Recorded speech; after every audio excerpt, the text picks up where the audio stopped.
আসসালামু আলাইকুম বন্ধুরা, আশা করি আপনারা সকলেই ভালো আছেন। আপনাদের দোয়ায় আমিও ভালো আছি। তো আপনারা জানেন যে আমি বিগত সময়ে জমি নিয়ে বিভিন্ন রকমের আলোচনা করি। তো আপনাদের সামনে বাস্তবটা তুলে ধরি। আজ আমি আপনাদের সামনে এক নতুন টপিক নিয়ে আলোচনা করব। তো যেটা হচ্ছে আমাদের যে দলিল বড় না খতিয়ান বড়। তো আমরা কিন্তু অনেক সময় এটা বুঝতে পারি না, যে বা ওই জিনিসটা নিয়ে আমাদের ভিতরে একটা বিভ্রান্ত থাকে যে দলিল বড় না খতিয়ান বড়। সেই কেস যেটাই হোক না কেন, সেখানে যদি একজনের নামে দলিল বা আরেকজনের নামে খতিয়ান থাকে, তো সেই কেসের মধ্যে দলিলটা বড় হবে না খতিয়ানটা বড় হবে, সেটা নিয়ে হচ্ছে আজকে আমাদের আলোচনা। তো আপনারা আমার সাথে থাকবেন। তো আমাদের আজকে যে টপিকটা হলো, প্রথমে হচ্ছে দলিল। একটা হলো দলিল, একটা হলো খতিয়ান। তো দলিল বড় না খতিয়ান বড়, তো এখানে আমাদের একটা জিনিস সবসময় দেখতে হবে। আমি আপনাদের সাথে বিগত সময়েও আলোচনা করেছিলাম যে জমির কাগজ কি করে তৈরি করতে হয়।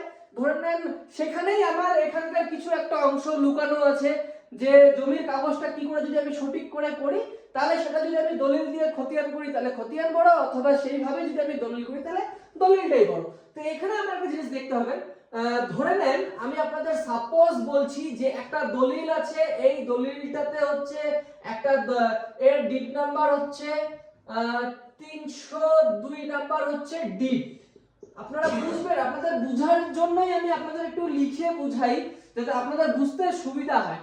তো 302 নাম্বার ডিড যেটা আছে, এটা হচ্ছে আমার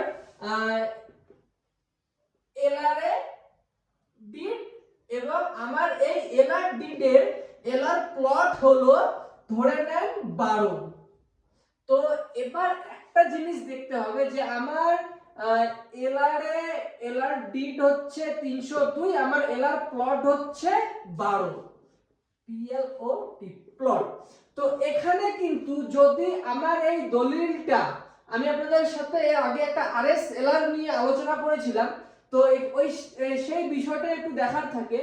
আমার এই যে 302 নাম্বার দলিলটা আছে, এই দলিলটা যদি আমার সঠিক আরএস থেকে আসে, আমার সেই আরএস থেকে আসতে হবে। প্রথম কথা, সেই আরএস থেকে আসার পরে আমার সেই যে দাগ থাকবে আরএস দাগ, সেই আরএস দাগের সেই আরএস দাগ যেটা আছে, ধরে নেন আমি আপনাকে বলছি 802 নাম্বার হচ্ছে আরএস দাগ, এর এলআর প্লট হতে হবে 302। তো এখানে যদি এইভাবেই যদি সঠিকভাবে দলিলটা হয়ে থাকে, তাহলে কিন্তু সেক্ষেত্রে হচ্ছে দলিলটাই বড়।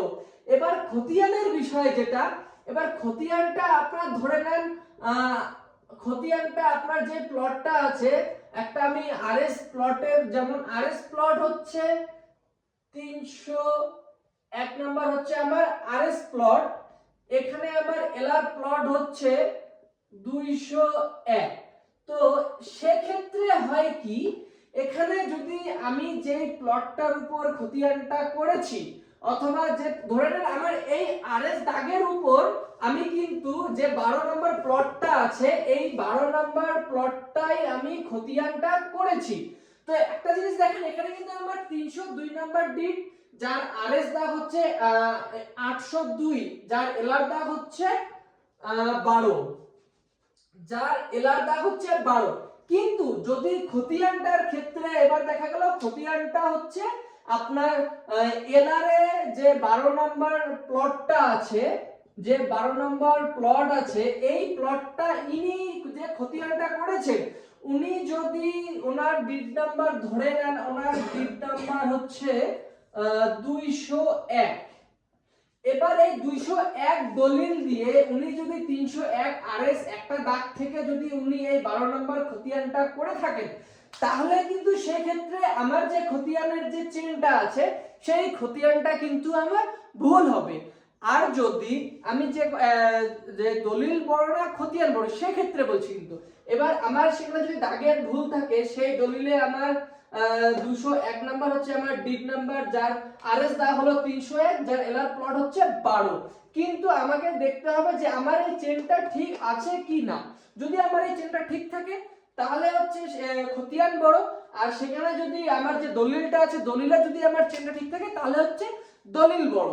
তো এইভাবেই কিন্তু দলিল বড় না খতিয়ান বড়, মানে যার চেনটা সব থেকে বেশি মিলবে সেক্ষেত্রে হচ্ছে কাগজটা সব থেকে বেশি ভ্যালুয়েবল হবে, যে এক্ষেত্রে কোন কাগজটা সঠিক। এখন সেটাকে আপনারা এক একটা কেস এক এক ভাবে রান করতে হয়, সেটা আপনার সম্পূর্ণ জিনিস দেখে অপোজিট পার্টির কাছে কি আছে আর আমার কাছে কি আছে, আমার কাছে যদি কিছু একটা ভুল থাকে তাহলে অপোজিট পার্টির কি ভুলটা আছে সেটা আমাকে বের করতে হবে। এবার আমি যখনই অপোজিট পার্টির ভুলটা আমার থেকে বেশি বের করতে পারবো, সেক্ষেত্রে যদি আপনারও কিছু ভুল থেকে থাকে আপনারা কিন্তু ওনার বেশি ভুলটাকে দেখিয়েও আপনারা হচ্ছে যে কাগজটা বড় সেটাতে কিন্তু আপনারা আপনাদের পক্ষে আর কি একটা রায় প্রদান পেতে পারেন। তো এই হচ্ছে আজকে আমার আলোচনা যে দলিল বড় না খতিয়ান বড়। আশা করি আপনারা বুঝতেই পারছেন যে যত আমার চেন ঠিক থাকবে সে দলিলের হোক অথবা খতিয়ানের হোক, যদি খতিয়ানের চেন ঠিক থাকে সেক্ষেত্রে খতিয়ান বড়, যদি আমার দলিলের চেন ঠিক থাকে সেক্ষেত্রে আমার দলিল বড়। তার সাথে সাথে আমাদের আরেকটা জিনিসও দেখতে হবে যে পজিশনটা আছে কি না। এবার পজিশনের উপর ভিত্তি করে অনেক সময় রায় প্রদান করা হয়, যে কাগজ ছাড়াও অনেক সময় দেখা যায় পজিশনটার উপরেও কিন্তু কিছুটা হলো ডিপেন্ডেন্ট হয়। তো এইভাবে হচ্ছে আপনারা বুঝতে পারবেন যে দলিল বড় না খতিয়ান বড়। তো আশা করি আপনারা বুঝতে পারছেন। আপনারা সকলেই আমার সাথে থাকবেন, আমাকে সাপোর্ট করবেন, আমার ভিডিওগুলোকে লাইক কমেন্ট শেয়ার করে দিবেন যাতে আরো লোকের কাছে এটা পৌঁছায়। আমি আমার এর আগে বিগত যে আমার সমস্যাগুলো ছাড়াতেই আমি আমার অনেক লোকের সাথে যোগাযোগ হয়েছে, ওনাদের আলোচনা শুনেছি, ওনাদের কেস শুনেছি।